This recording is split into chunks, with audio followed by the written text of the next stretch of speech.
Ceci n'est pas réel. C'est de la réalité augmentée que faisait le Pixel 3 en 2018. Puis il y a eu le Pixel 4, le Pixel 5, le Pixel 6 et maintenant le Pixel 7.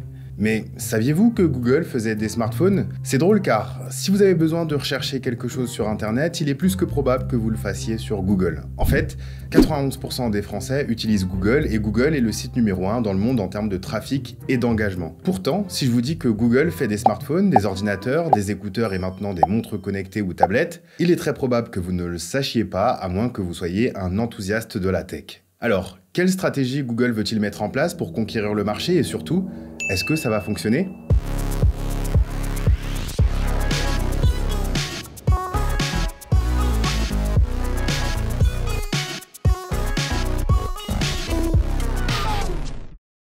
Si vous pensez facilement à Google Maps, Google Home ou juste le moteur de recherche, il est dur de vous rappeler de Pixel, les smartphones de Google. C'est pourtant des smartphones qui reçoivent de bonnes critiques, notamment pour leur performance photo qui permettent au grand public de sortir des clichés spectaculaires. En marketing, la notoriété spontanée constitue ce qu'on appelle le top of mind. Pour en obtenir, il faut faire des campagnes de communication de grande envergure afin de faire connaître le produit et surtout d'entrer dans l'esprit du grand public. Google a investi depuis à peu près 6 ans dans le développement d'une gamme en propre de téléphones.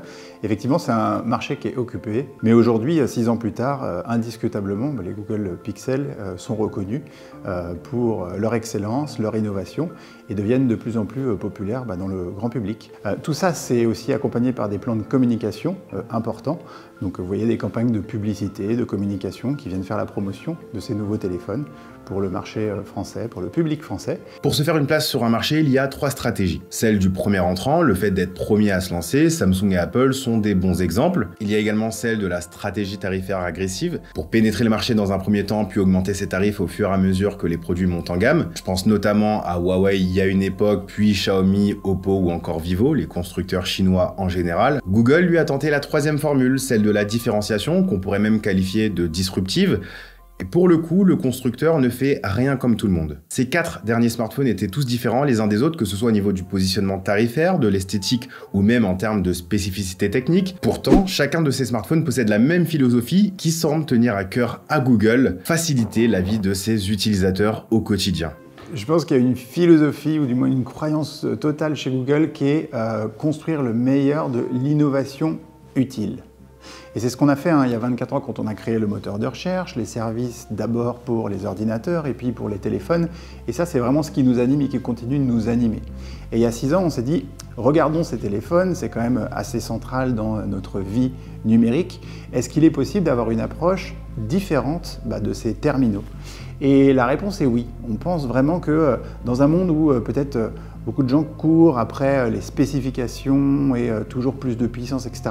On a une approche qui est probablement différente parce qu'on croit qu'au croisement du hardware, du software et de l'intelligence artificielle, il y a un point d'équilibre qui permet justement de libérer le potentiel de l'innovation utile, de l'innovation qui nous sert dans notre vie de tous les jours. L'innovation est au cœur de la philosophie de Google et c'est ce qui a motivé la société à lancer sa première puce maison, Google Tensor, avec ses Pixel 6 et 6 Pro en 2021. Cette puce Google Tensor n'avait pas pour objectif d'être la plus puissante du marché, mais de décupler les performances des futurs smartphones Pixel en termes de machine learning et d'intelligence artificielle. Ils ont donc introduit des fonctionnalités inédites comme la traduction instantanée en messagerie, la transcription instantanée dans l'application dictaphone, mais ils ont aussi mis entre les mains du grand public des outils permettant de créer des photos nécessitant habituellement des connaissances techniques comme la pose longue ou la suppression de personnes dans une image. Et c'est cette formule que Google est venu peaufiner avec ses Pixel 7 et Pixel 7 Pro. Pixel 7 et Pixel 7 Pro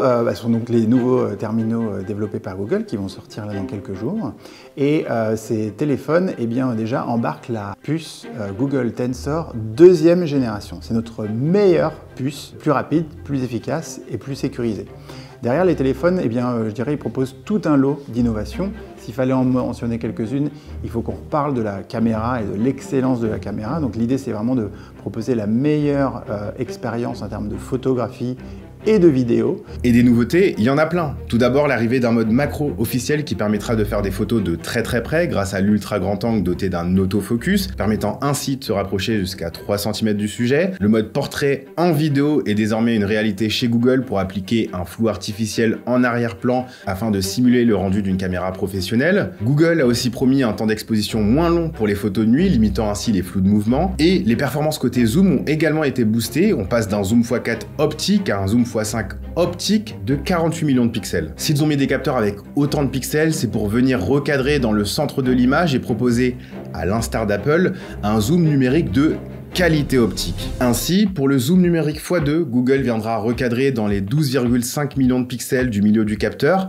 et utilisera la même technique pour le zoom numérique x10, mais dans ce dernier cas, ça sera dans le capteur 48 millions de pixels de la focale x5. Et Google n'a pas oublié le zoom numérique entre le x2 et le x5 et utilise sa technique Super Ray Zoom qui permet de fusionner les données du capteur principal x1 et du zoom optique x5 afin d'obtenir un zoom de grande qualité entre 2,5 et x5. Enfin, Google ajoute une reconnaissance faciale s'appuyant sur le système Dual Pixel de sa caméra selfie pour récupérer un peu de données de profondeur et promet qu'une photo ne devrait pas suffire à déverrouiller ses Pixel 7. Autre élément, ce sont des téléphones qui servent à communiquer, bah oui on l'oublie, voilà, que ce soit passer des appels ou échanger à travers des applications de messagerie.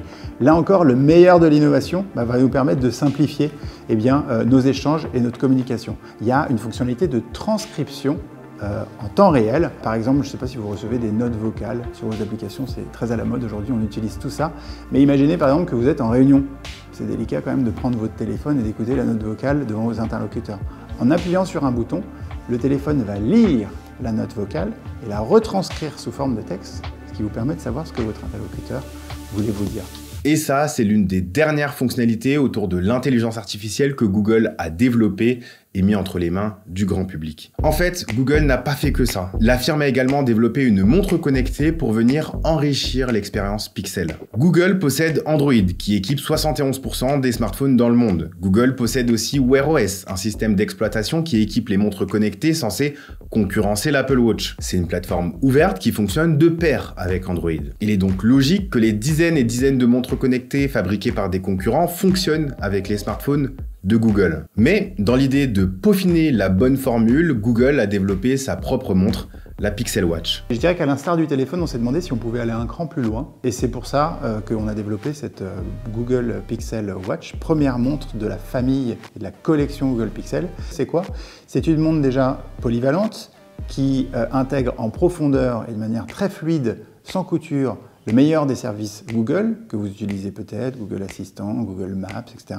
L'autre avantage avec Google Pixel, c'est son intégration avec le reste de l'écosystème Google. Écosystème, ensemble d'êtres vivants qui vivent au sein d'un milieu ou d'un environnement spécifique et interagissent entre eux au sein de ce milieu et avec ce milieu. Si on remplace être vivant par produit, on est en plein dedans. Des produits qui peuvent fonctionner indépendamment les uns des autres, mais qui déploient tout leur potentiel une fois qu'ils sont connectés ensemble. Donc typiquement, à partir de cette montre, je vais pouvoir déclencher la prise d'une photo de mon téléphone que j'aurais posé à bonne distance, contrôler évidemment la musique, contrôler la domotique, les interrupteurs connectés de ma maison, l'assistant avec plein de commandes à la voix, la capacité de téléphoner si on en a besoin, de piloter des messages, d'envoyer des messages, d'avoir accès à ses fonctionnalités d'itinéraire sur Google Maps, contrôler sa musique, etc.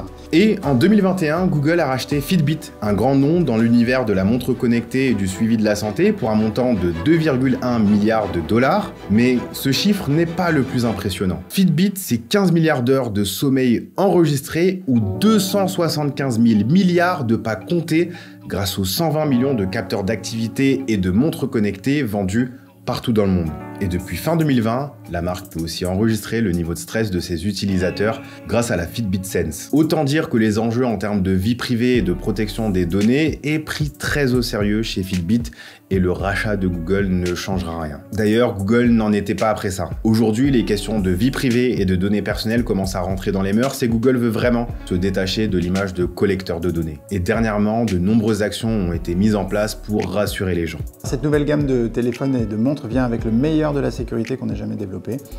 Notamment, il faut rappeler la mise à disposition de la nouvelle puce Titan M deuxième génération, voilà, qui permet de protéger et de faire un véritable coffre-fort toutes les données qui sont sur les téléphones et sur ces appareils. Voilà, on y met encore plus de données sensibles de nos jours, des données bancaires, des données de santé, donc c'est important de les protéger. Deuxième chose, le téléphone intègre notamment un VPN gratuit dans l'offre Google One qui sera disponible juste après le lancement. Pareil, ça permet de protéger et d'encrypter tous les échanges qui sont faits entre le terminal et Internet. Ensuite, les données privées, c'est quelque chose de fondamental évidemment de protéger, de donner le contrôle aux utilisateurs pour Google.